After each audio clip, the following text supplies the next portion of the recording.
ជីវិតអ្នកទាំងអស់គ្នាចាឥឡូវស្កៅជ្រក់គឺឡានដេតឆេះទៀតអ្នកទាំងអស់គ្នាទៅម្ដងពណ៌ថ្មីថ្មីឥឡូវដេតឆេះសង្ស័យអស់អង្គុយឥឡូវបងបញ្ញាមើលណាបងអស់អង្គុយមែនអូថាម្ចាស់ទៅវិរោករ៉ាឥឡូវឡានវិរោករ៉ាឡានទិញណាកុំពីខ្ញុំទិញតើឡានហ្នឹងវាមិនអីទេមកវាអស់អង្គុយហ្នឹងណាដូរទីស្ទះដេតឆេះគឺមកពីអង្គុយហ្នឹងឯងគ្រាន់អង្គុយយើងដូរទៅធម្មតាអង្គុយយើងប្រើហ្នឹងអស់ហើយយល់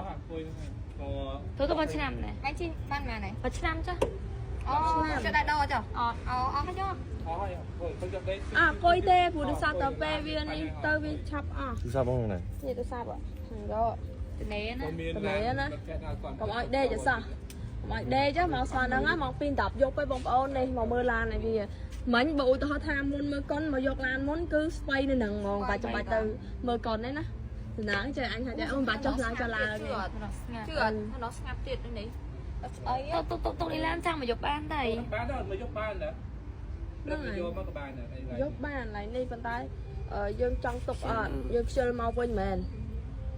តាកំងបងប្អូនទាំងគ្នាសម្រាប់បងប្អូនដែលគាត់មានបញ្ហាស្បែកមុខមុនមុខខ្ទុះនិយាយទៅមុនខ្ទុះមុនអីអ្នកទាំងគ្នាបាច់ភ័យបាច់បារម្ភទេចាមកប្រើជាមួយសឡៃជូតមុខឡាកំងគឺជួយព្យាបាលស្បែកមុខបងប្អូនបានស្អាតល្អខ្លាំងមែនទែនបងស្រីម្នាក់នេះគឺគាត់មុនខ្លាំងមែនទែនអ្នកទាំងគ្នាប៉ុន្តែតាំងពីគាត់បានប្រើជាមួយសឡៃជូតមុខគាត់ប្រើហើយគាត់ថត feedback ឲ្យមើលបងប្អូនទាំងគ្នាចាមុខគាត់អន់បន្តិចម្ដងទាល់តែមុខគាត់ស្អាតហ្មងចឹងសម្រាប់បងប្អូនគាត់ចង់បានស្បែកមុខស្អាតចាកុំភ្លេចជាមួយនឹងសឡៃជូតមុខឡាកំងទាំងអស់គ្នាបងប្អូនទាំងគ្នាចាចៃទៅគូល្អប្រើសាហាវតែម្ដង